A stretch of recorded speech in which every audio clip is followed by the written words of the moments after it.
ఏడాది తమిళనాడులో జరగనున్న అసెంబ్లీ ఎన్నికల్లో సత్తా చాటాలని భావిస్తున్న ప్రధాన రాజకీయ పార్టీలు ఎన్నికల సమరానికి సన్నద్ధమవుతున్నాయి. రానున్న ఎన్నికల్లో డిఎంకే, టీవీకే మధ్యనే పోటీ ఉంటుందని విజయ్ చేసిన వ్యాఖ్యలు తమిళ రాజకీయాల్లో హాట్ టాపిక్ గా మారాయి. అధికార డిఎంకే కూటమిని విజయ్ టీవీకే ఒంటరిగానే ఢీకొట్టేందుకు సిద్ధమవుతుందా, లేక టీవీకే ఇతర పార్టీలను కలుపుకొని బరిలోకి దిగుతుందా? ఇక డిఎంకేను ఒంటరిగా ఢీకొట్టే సత్తా టీవీకేకు ఉందా?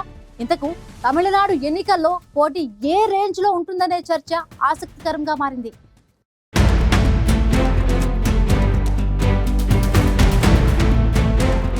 తమిళనాడులో వచ్చే ఏడాది అసెంబ్లీ ఎన్నికలు జరగనున్నాయి. రానున్న ఎన్నికల్లో విజయం సాధించడమే లక్ష్యంగా తమిళ రాజకీయ పార్టీలు ఇప్పటికే ఎన్నో రకాల వ్యూహాలు, ప్రణాళికలతో కసరత్తు ముమ్మరం చేశాయి.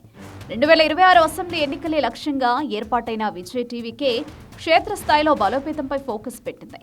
వాస్తవానికి తమిళనాడులో అధికార డిఎంకే కూటమి బలంగానే ఉంది. అలాగని డిఎంకేపై కొంతమేర వ్యతిరేకత లేదని చెప్పలేదు. డిఎంకేను ఓడించడమే లక్ష్యంగా అన్నా డిఎంకే, బీజేపీ జట్టు కట్టాయి. అంతేకాదు, అవి మరింత బలం పెంచుకునేందుకు పలు పార్టీలను తమ కూటమిలోకి ఆహ్వానిస్తున్నాయి. మరోవైపు విజయ్ సారథ్యంలోని టీవీకేపై తమిళనాడులో భారీ అంచనాలు నెలకొన్నాయి. ఈ నేపథ్యంలో రానున్న అసెంబ్లీ సమరం ఉత్కంఠను రేపడం ఖాయమనే అభిప్రాయాలు వ్యక్తమవుతున్నాయి. 2026 అసెంబ్లీ ఎన్నికలే లక్ష్యంగా ఏర్పాటైన టీవీకే ఏ మేరకు ప్రభావం చూపుతుందనే ఆసక్తి అటు రాజకీయ వర్గాల్లోనూ ఇటు సాధారణ ప్రజల్లోనూ నెలకొంది. టీవీకే రెండో రాష్ట్ర స్థాయి సమావేశాల ముగింపు నేపథ్యంలో ఆ పార్టీ అధ్యక్షుడు విజయ్ సంచలన వ్యాఖ్యలు చేశారు. తమిళనాడు రాజకీయ చరిత్రలో తమిళగ వెట్రి కళగం పార్టీ సరికొత్త చరిత్ర లిఖించబోతోందని ఆ పార్టీ అధ్యక్షుడు విజయ్ చేసిన వ్యాఖ్యలు తమిళనాట హాట్ టాపిక్ గా మారాయి. 1967, 1977లలో జరిగినట్లుగా 2026లో కూడా తమిళనాడు రాజకీయాల్లో పెనుమార్పులు సంభవించబోతున్నాయని విజయ్ జోస్యం చెప్పారు.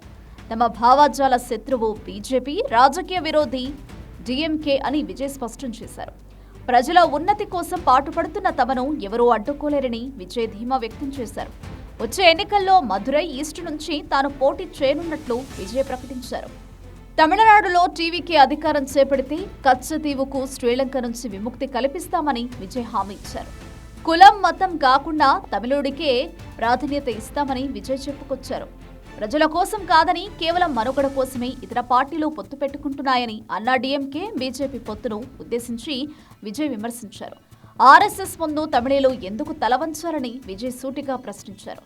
తమిళ అస్తిత్వాన్ని ప్రతిపక్షాలు తగ్గిస్తున్నాయని మండిపడ్డ విజయ్ అధికార డిఎంకే పార్టీకి బీజేపీతో రహస్య సంబంధాలు ఉన్నాయని ఆరోపించారు.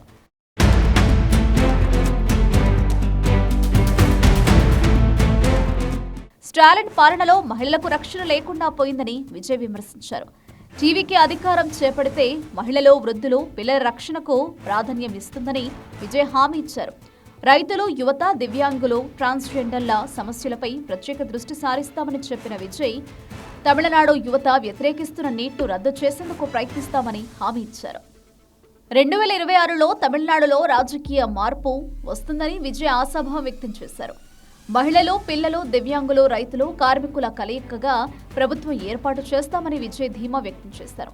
రాబోయే ఎన్నికల్లో టీవీకే, డిఎంకే మధ్య పోటీ అని విజయ్ అభిప్రాయపడ్డారు. రాజకీయ లబ్ధికి పార్టీని ప్రారంభించలేదని, సిద్ధాంతాల విషయంలో ఎప్పటికీ రాజీ పడేది లేదని విజయ్ తేల్చి చెప్పారు. మనది ఆత్మగౌరవ కూటమిగా ఉండాలని విజయ్ సూచించారు. ఒకవైపు ఆర్ఎస్ఎస్ బానిసగా ఉంటూ మరోవైపు లౌకిక కూటమి అని మోసం చేసేలా ఉండదని విజయ్ పరోక్షంగా అన్నా డిఎంకే, బీజేపీ కూటమిపై విమర్శలు గుప్పించారు. ప్రజల ప్రేమ, ఆశీర్వాదం ఉండగా బీజేపీతో పరోక్ష, ప్రత్యక్ష కూటమి ఎందుకని విజయ్ చెప్పుకొచ్చారు. నమ్మి వచ్చే వారికి పాలనలో, అధికారంలో భాగస్వామ్యం ఇవ్వాలని విజయ్ వ్యాఖ్యానించారు. స్టాలిన్ అంకుల్, మీ పాలనలో నిజాయితీ ఉందా? న్యాయం ఉందా? శాంతి భద్రతలు ఉన్నాయా? మహిళలకు భద్రత ఉందా అని విజయ్ ప్రశ్నించారు. కేవలం 1000 రూపాయలు ఇస్తే సరిపోతుందా? భద్రత లేదని మహిళలు ఏడ్చే శబ్దం వినిపించలేదా అని విజయ్ ప్రశ్నించారు. దేశానికి నైపుణ్యం మాత్రమే సరిపోదని, నిజం, నిజాయితీ కూడా ముఖ్యమని తెలిపిన విజయ్ తమ పార్టీ విక్రవాండిలో నిర్వహించిన తొలి మహానాడు రాష్ట్ర రాజకీయాల వాతావరణాన్ని మార్చేసిందని విజయ్ గుర్తు చేశారు. టీవీకే అధ్యక్షుడు విజయ్ రానున్న ఎన్నికల్లో ప్రధాన పోటీ డిఎంకే, టీవీకే మధ్యనే అని చేసిన వ్యాఖ్యలు తమిళనాడు రాజకీయాల్లో చర్చనీయాంశంగా మారాయి. వాస్తవానికి అధికార డిఎంకేను ఓడించాలని ఓవైపు అన్నా డిఎంకే, బీజేపీ కూటమి, మరోవైపు టీవీకే భావిస్తోంది. ఇలాంటి పరిస్థితుల్లో టీవీకే తమకు డీఎంకే మధ్యనే పోటీ ఉంటుందని వ్యాఖ్యలు చేయడం వెనుక అన్నా డీఎంకే బీజేపీని ఆయన లైట్ తీసుకున్నారా అనే చర్చ మొదలైంది. అదే సమయంలో అధికార డీఎంకే కూటమిని విజయ్ సారథ్యంలోని టీవీకే ఒంటరిగా ఢీకొనే సత్తా ఉందా అనే ప్రశ్నలు ఉత్పన్నమవుతున్నాయి. విజయ్ టీవీకే తమతో కలిసి వచ్చే పార్టీలను కలుపుకొని పోతామని చెబుతోంది. విజయ్ టీవీకేకు ఉన్న బలం విజయ్ అభిమానులే. అయితే విజయ్కు తమిళనాడులో భారీగా అభిమానులున్నారు. కానీ అభిమానుల మద్దతు మాత్రమే సరిపోదు. అభిమానులతో పాటు ఆయా వర్గాల ప్రజల మద్దతును కూడా మూటగట్టుకుంటేనే విజయ్ అనుకున్న లక్ష్యాన్ని సాధించేందుకు అవకాశం ఉంటుంది. అసెంబ్లీ ఎన్నికలకు మరికొన్ని నెలల సమయం ఉండడంతో విజయ్ ప్రజల అభిమానాన్ని కూడగట్టుకునేందుకు ప్రయత్నిస్తున్నారు. ఇక డీఎంకేతో సమరానికి సిద్ధమని టీవీకే అధినేత విజయ్ చేసిన వ్యాఖ్యలు తమిళ రాజకీయాల్లో హాట్ టాపిక్ గా మారాయి.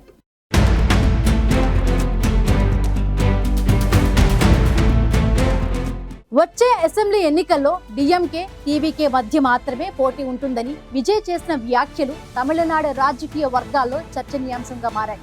అయితే విజయ్ టీవీకే ఒంటరిగానే డీఎంకే కూటమిని ఢీకొడుతుందా లేక కూటమిగా బలపడుతుందా అన్నది చూడాలి.